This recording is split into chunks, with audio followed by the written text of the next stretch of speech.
In the late 1970s, every young male reggae head I knew wanted to dress like Gregory Isaacs.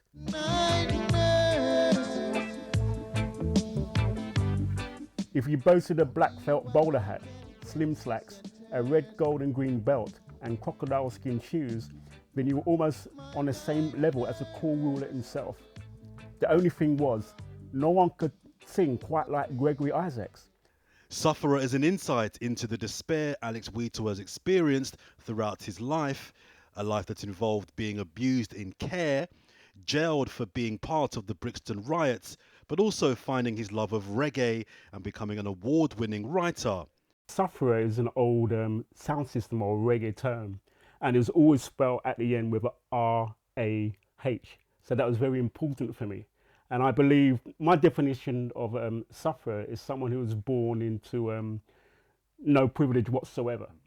So no opportunities in life when you're first, born. And I know many people like that. I grew up in care, Lambeth Council and so on. So it was very important that I had that title. Now on day 17th publication, this book is an extension of one's previously written. I mean, if you want to group my books together, they're always stories and narratives about people on the outside or margins of life who you don't necessarily see in your everyday, in popular culture.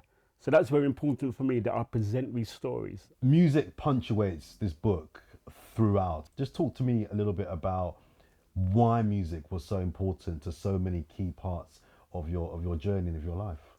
Songs like Children of Jah by the Chantels. Children of Jah cannot suffer. The songwriter and the singer were addressing my situation because I felt I was in some kind of hell and I wanted some kind of escape. I wanted to leave Babylon, as the Rastafarians called it. I wanted to escape to Africa. I felt my life that, I was never treated with respect as a young black boy. Another love of his is cricket. Alex grew up watching the game in the 70s when the West Indies ruled the world. Seeing them dominate the English was a small win at a time when he endured brutal racism on the streets of London. Because I imagine the bowlers that Viv Richards faced were my tormentors in the children's home. I really did. The housemasters, the house mothers and house fathers. I actually imagine them being the bowlers. And Viv Richards stood there, and he used to have this red, gold and green sweatband on his wrist, and he wasn't afraid, and he would blast them to all areas of the cricket pitch. And so I could revel in that domination. Alex discovered he had prostate cancer earlier this year after having tests due to dramatic weight loss. Black men are twice as likely to get prostate cancer as white men. The reasons for this are unknown. I had a sample taken, to examine my bone marrow, and cancer cells were found in there. And a week or so later, it was confirmed that I had prostate cancer. And that was a massive shock, it really was. And, I was devastated, and so was my family. Alex is encouraging more black men to get checked. Even amongst my friends, there's this reluctance to get themselves tested. They don't want to go through that awkward kind of a test where it might become personal or awkward for them. So I would encourage any black man, over the age of 40 to get themselves tested. And suddenly Brixton, a South London area of high unemployment, was under siege. You were at the forefront of the Brixton riots in the 70s and 80s. Do you think we'll ever get to a place whereby trust between black people and the police can ever exist? I did believe, especially with the Labour government of 1997, that things would improve with the police. I really did.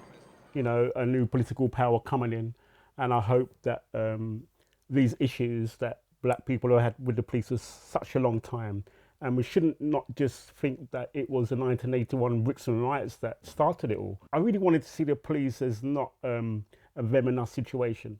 I wanted to see more representation in the police force because, I wanted to see us to be police by our own, if you like. But still, up to this day, they have problems recruiting black police officers. And to my dismay, in the last few years, we seem to have regressed. It was last year, they had that vigil in Clapham Common where women protested about the killing of that poor woman who got murdered by the police officer. And then I learned that the one of the women, or at least two of the women, got compensated for how they were arrested and the circumstances that led up to it. And I'm thinking, my goodness, if they're getting compensation for that, what would I would have received? You've written for a very long time now about how the establishment often can work against people like yourself. You accepted and received an MBE from the Queen. Why? Why? It's a very good question. And it's a question I tried to answer honestly, because it was 2008, and I still believe that was the time of a Labour government. And I still believed, I've been wrong to believe it, but at that point I did believe that relations between us and the establishment and the police and so on would improve. I was wrong. And so if I was awarded a similar medal or whatever it might be, the MBE or OB, I'd probably decline, especially after I learned what happened with the Windrush scandal. So that demonstrated to me that even today we are not accepted here. Do you share the concerns that many black authors I know have about getting book deals and how problematic it can be for black writers to get good and fair publishing deals? Yes, it's been an ongoing question for a number of years now. But with me, I was first published by a very small press that was owned by a black Jamaican woman. And so from there, I managed to get myself signed by a major publisher.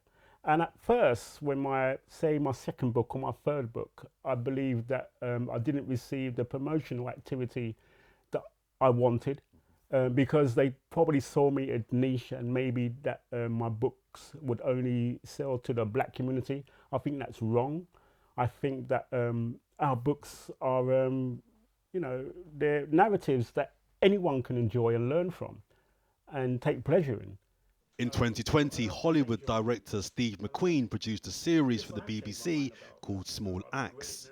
And one day Steve came in and said to us, the creative team, that he really wanted a story that told the story, related the story of a young black man going through all these institutions. And one of my fellow writers, he pointed at me and said, "Alex, that is you." And so Steve looked at me, he said, "Are you holding out on me?" And so for the rest of the day, he listened to me as I related my tale, and he said, "Right, that's the one we have to do." For me, it was always about the music. I felt like almost I had passed away and gone to heaven. I'm looking down on my previous life as the young actor, Shay Cole, kind of acted out experiences that I had in my living. It was just amazing, an amazing feeling to see my life depicted in that way. When I was a young boy, I can never imagine for a million years this would ever happen to me. A life lived that has seen Britain change so much, yet change so little. But at his lowest ebb in prison, found the skill to express experiences of joy inked out of a life of pain.